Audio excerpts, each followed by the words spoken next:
Celso, es un gusto estar contigo hoy día para poder tocar temas de trascendencia nacional para nuestro amado Perú.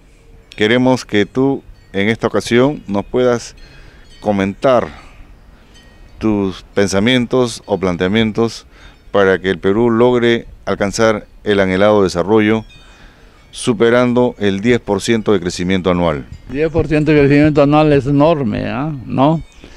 En los tiempos recientes solamente China ha logrado una cosa de este tamaño, ¿no? Eventualmente otros, pero como un sistema que ha funcionado 30 o 40 años ya, China ha estado con PBI creciente de por lo menos 6, raramente menos de 6, pero a veces encima de 10 incluso, ¿no?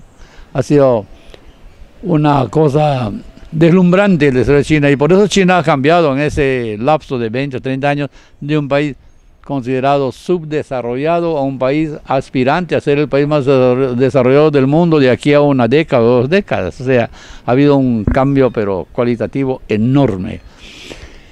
Yo estaba ahí y he observado con mucho cuidado, y viendo ese fenómeno y consultando, discutiendo con amigos inteligentes, con gente que sabe de estrategias de gobierno, que sabe de maneras de llegar a esta clase de conclusiones, llega a un planteamiento que es una estrategia de gobierno. Esta estrategia de gobierno significa, primero, vamos a ser derechistas totales en tratar de acumular la riqueza. Vamos a procurar hacer que todos los factores que generan recursos como agricultura, pesca, minería, petróleo, energía y pues industrias, turismo, en fin, todos los que ayudan a generar recursos, lo hacemos funcionar con delegados en un organismo que es estatal, pero que se mezcla con el sector privado también, y se mezcla no solamente con el sector privado nacional, sino también con el sector privado extranjero, con todos los opinantes capaces de dar opiniones valiosas en la dirección de la acumulación de recursos. O sea, tratar de producir una sinergia entre todos los que generan recursos. Creo que de esa manera, de repente, podríamos ir en tiempo corto para esto, puede ser 5 años, 10 años, ¿no es cierto?, a llegar a la acumulación de recursos, mucho más energía que ahora, y vamos a pensar que nos acercamos a un escenario, si las condiciones del mercado mundial son normales, a un escenario, ojalá siquiera de lejos, aproximándose al chino. Y crecen los recursos en el Perú. Y en segunda mirada estratégica, buscamos que el Perú tenga una visión izquierdista ahora, lo contrario que la primera, muy derechista para acumular recursos, una visión muy izquierdista, procurando hacer lo que un buen izquierdista quisiera proponer, es cómo hacemos para beneficiar al hombre peruano, a la mujer peruana, al niño peruano, ahorita mismo y en el futuro. Para eso, todos los sectores que tienen que ver con la presencia del ser humano, desde la concepción hasta la muerte, ¿no es cierto? Todo lo que la persona toca, su vivir, su familia, su salud, su alimentación, su educación, su cultura física, su esparcimiento, etcétera, etcétera. Todo lo que tenga que ver con el ser humano, pero sobre todo sus niveles culturales, así, muy, muy mejorados.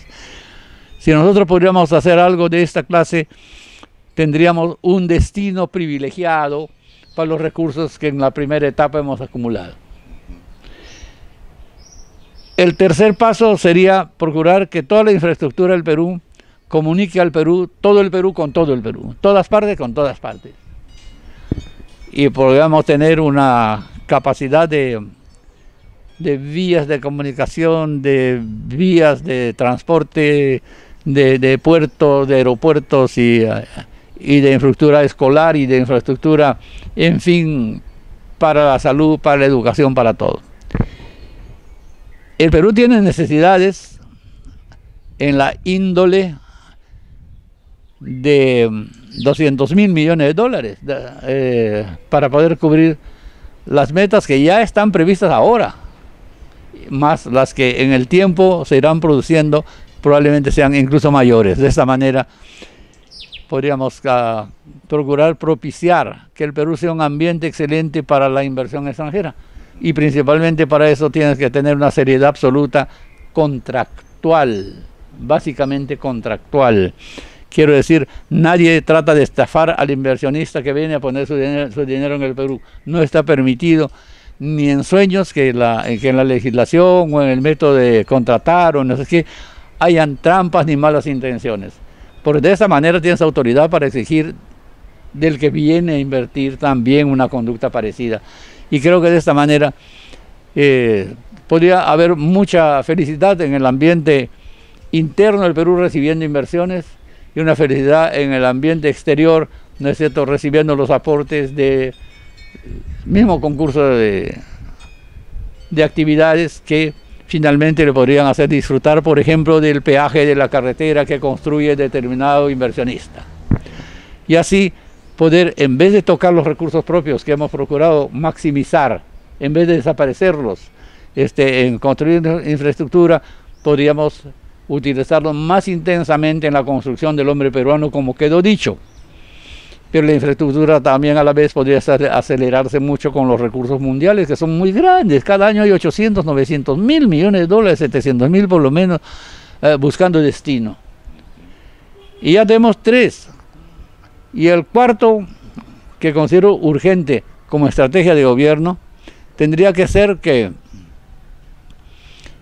eso de que en el Perú somos un país de violadores, de asesinos de mujeres y no sé qué cosa, que está volviéndose una desgraciada pero real ocurrencia que está dándose en este momento en el Perú, y que hay que parar de como de lugar. Entonces, ahí se forma el cuarto clúster.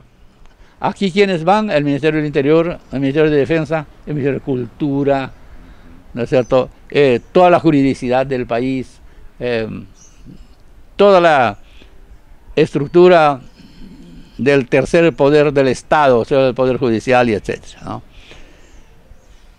Creo que de esta manera podríamos lograr un escenario en el cual nadie delinque gratis. A nadie le va a salir gratis delinquir. El que delinque va a ir a parar a la cárcel de todas maneras, ¿no es cierto? Entonces, después otras cosas que son ya desarrollo por los sectores que no están aquí mencionados en este recuento. Esos desarrollos de esos sectores están con recursos muchas veces autogenerados. Muchos sectores autogeneran recursos. El mismo servicio médico autogenera recursos en ciertas cosas, etc. Eso podría generar una expansión del crecimiento del PBI, así como indicados al principio, arriba de 6 por lo menos, quién sabe, tendiente a 10, una cosa así por el estilo, que podría garantizar que estamos por lo menos quedando bien con las generaciones del futuro. Te agradezco, Celso, por esta clara visión y transparente explicación. Y has mencionado la infraestructura, vinculada siempre a lo que es el Ministerio de Transportes y Comunicaciones. Ministerio que, como sabes, ha destapado en los últimos años tremendos problemas que afectan a todo el país. ¿Podrías tú comentarnos, con tu experiencia internacional, cómo otros países más avanzados han logrado manejar de una manera eficiente y honesta el desarrollo de las comunicaciones, de las vías de comunicación? Países que han reducido su alta burocracia, que lo único que genera es cada vez en nuestro país más problemas de honestidad. Creo que en el fondo el gran secreto debería ser manejar con la ley, manejar con el orden, manejar con la productividad, pero también manejar con el criterio de imperium del Estado. No debería de haber un gobierno capaz de sentirse no obligado a hacer respetar la condición de imperium del Estado. todos tenemos que vivir en un país libre tanto y cuanto cumplamos la ley. Hay países ejemplares, por ejemplo, como puede ser Estados Unidos, puede ser Alemania o Japón, qué sé yo. He tenido oportunidad de estar en esos países que he mencionado y varios otros más. Entonces, no es viable que tú vayas a Estados Unidos y te pases una vida feliz, excepto de una manera: si eres un buen ciudadano adoptivo de Estados Unidos. Es decir, vas a respetar al norteamericano, vas a respetar a la ley norteamericana, mientras estás en el territorio norteamericano vas a respetar toda la estructura, la infraestructura, la mejor conveniencia de ese país, etc. Si eres capaz de adaptarse a eso como un turista gracioso y grato, ¿no? Porque en tu propio país vas a tener conducta distinta. ¿Por qué? Si eres capaz de ser generoso y respetuoso con el establishment norteamericano, ¿por qué no vas a tener la misma disposición de ánimo con el establishment de tu propio país? O sea, hay cosas que son muy claras, que son muy evidentes y que no sé por qué finalmente no se llegan a hacer una esplendorosa, una brillante realidad, ¿no? Yo por eso estoy creyendo que estamos aflojando mucho nuestra capacidad de imperium. Creo que ningún gobierno puede llegar al poder para no ejercer el poder. A un ciudadano japonés o a un político japonés no lo vas a convencer nunca de que el señor llega al cargo de primer ministro y que después no hace nada, o se vuelve timorato, o se vuelve miedoso de ejercer el poder que el Estado le está dando, ¿no? Tiene que haber la capacidad de hacer lo mejor que se pueda siempre. Y eso tiene un principio y un final en el cumplimiento de la ley, por bien o por mal, porque el que la desacata tiene que ir preso, pues, sin ninguna consideración de ninguna clase. Si es culpable, adentro, y si no es culpable, todos los respetos para él y las disculpas del Estado si se equivoca. Celso, ha mencionado viajes a países avanzados y desarrollados, ¿no? Como Japón, Estados Unidos, países europeos, ¿no? Quisiera pedirte qué recomendación le das a los jóvenes profesionales que están vinculados no solo a la minería, sino a todas las demás otras actividades de producción en nuestro país. ¿Qué deberían hacer eso? ¿Cómo deberían mirar el futuro? ¿Cómo deberían considerar viajar al extranjero, hacer posgrados? Viajar al extranjero de todas maneras es una buena receta. Tener vinculación cultural con el extranjero, con el medio académico nuestro, de todas maneras también una buena receta. Pero procurar ausentarse del espíritu que yo tenía de muy joven, ¿no es cierto?, que era un patriotero completo. Para mí, ¿no es cierto?, una manera de autoelogiarme era decir: nosotros los peruanos somos mejores profesionales que los extranjeros. Y eso a veces se da por excepción. La realidad finalmente no es esa. Tú tienes un hijo en Australia y te das cuenta que la cultura de los australianos y la cultura profesional de los australianos es muy, muy avanzada, que está por encima de lo que nosotros tenemos aquí en el Perú todavía. Nueva Zelanda, para decirte algo, o Suecia, o Noruega, o Inglaterra, o cualquier europeo, o cualquier Estados Unidos, o qué sé yo, Brasil mismo, que está esforzándose por hacer un buen papel. Entonces, sí he estado en un montón de países. Por excepción, más bien, he estado poco en África. Por ejemplo, no he estado en Egipto, pero he estado en varios otros países importantes del África. En Oceanía nunca estuve, ¿no? Pero te prometo que antes de irme de este planeta lo voy a ir a visitar de todas maneras, ¿no? Se trata, en buena cuenta, de que nosotros entendamos que un chauvinismo presuntuoso no conduce a ninguna parte. Vamos a procurar mejorar todo lo más que se pueda nuestra capacidad de enseñar bien a nuestros muchachos. De que el que estudia ingeniero de minas sea comparable con el que estudia en la mejor academia o la mejor universidad de Estados Unidos, que el que estudia medicina sea comparable con el mejor médico de España, ¿no? Y vamos a poder compararnos con los exitosos del mundo en cada campo. Esa es nuestra misión. ¿Lo podemos hacer? Creo que sí, porque todavía nuestra población no es tan grande y alcanza para ser manejada y financiada por los recursos que actualmente tiene el Perú. Por eso es que miramos cada vez con más desprecio a la gente que impide ese camino. Yo no puedo ocultar para nada que esos individuos antimineros los considero detestables, los considero vergonzosos, los considero gente que no está informada en el mejor de los casos o en el peor de los casos, que es un fenicio que simple y puramente busca de ganar prebendas haciéndole daño a su país, a su colectividad y a su propia gente. Y eso para mí es un pecado gravísimo, no perdonable. Entonces por eso creo que el Perú tiene que afinar sus mecanismos de gobierno y su decisión de gobernar. Fundamentalmente esto en primer lugar. Celso, tú te has desenvuelto en el campo político, que es muy importante.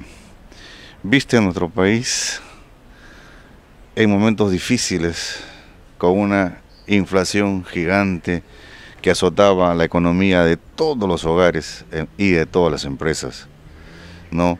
Y también has visto el fenómeno nefasto para nuestra historia del terrorismo.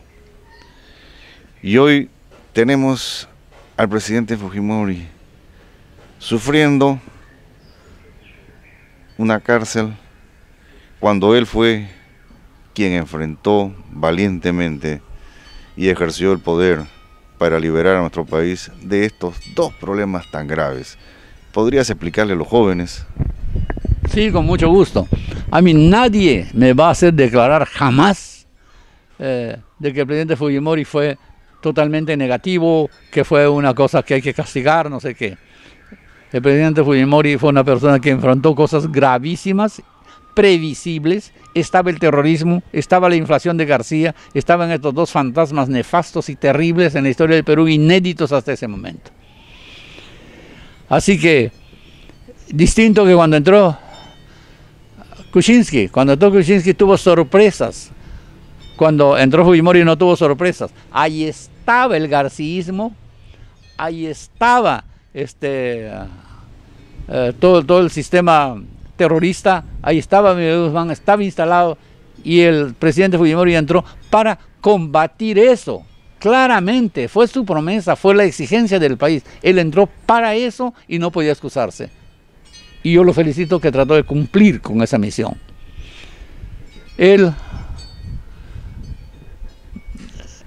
por eso, para mí, podrá haber tenido defectos, podrá haber tenido fallas, pero principalmente cumplió con su obligación con el país. Kuczynski, en cambio, se encontró con un escenario impensable.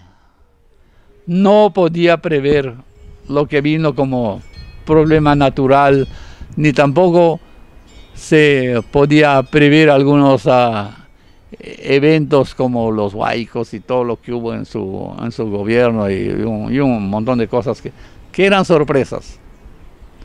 Kuczynski enfrentó sorpresas, pero Fujimori no tuvo sorpresas. Enfrentó el averno que estaba ahí, que estaba claro y que había que pararlo. Y para mí no había ninguna cosa que pudiera sustituir en la conducta de un gobernante a esa obligación que él sí cumplió, que nadie se atrevió a cumplir ni antes ni después que él. Y por eso yo, a pesar de todo lo que digan sobre el presidente Fujimori, yo le tengo respeto, yo le tengo agradecimiento, yo veo en él a la persona que 2 veces me permitió rescatar a mi país y no perderlo finalmente en las nubes de la historia, como un hueso que se desdeña, ¿no es cierto?, en los pasos del tiempo perdido, ¿no? Por eso yo tengo respeto por él, yo tengo agradecimiento por él. Yo no soy una persona que comparte para nada la justificación de que está muy bien que lo metan a la cárcel, está muy mal que Kuczynski lo haya indultado, está muy bien que lo haya indultado y está muy mal que se critica lo contrario, porque los familiares de las personas que dicen que fueron víctimas fueron en realidad gentes que hacían complicidad complicidad con personas cuya conducta fue deplorable contra el país. Entonces, en vez de tener vergüenza de la producción de sus propias familias, de gente imperdonable en sus propios países, quieren ajusticiar y destruir a la persona que finalmente tuvo que hacer muchas cosas que tuvo que hacer, porque la conducta de mucha gente fue una conducta que se distanció absolutamente con los mejores intereses del país. Muchas gracias, Celso, por tus esclarecedoras palabras, por mantenerte siempre optimista con el desarrollo de nuestro amado país.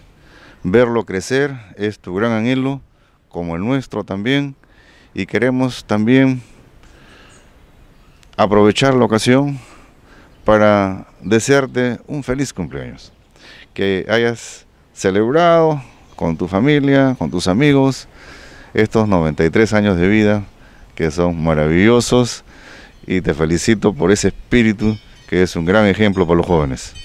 Y te advierto que como ingeniero de minas que trabajó en minería subterránea un montón de décadas, ¿no es cierto? Estaba pensando anoche mientras interrumpía mi sueño por ratos, que estoy cumpliendo estos 93 años, cuando lo lógico hubiera sido que me hubiera quedado en el camino, porque es tal cantidad de cosas, ¿qué te digo?, por lo menos riesgosas, ¿no?, en la explotación de las minas, que creo de verdad que lo normal hubiera sido que no llegara a donde estamos sentados aquí para conversar. Pero aquí estamos. Por algo, Dios perdonó al imprudente y lo dejó seguir viviendo hasta acá. Y creo que para un rato más todavía da fácil. Muy bien, Celso. Gracias por estas maravillosas palabras.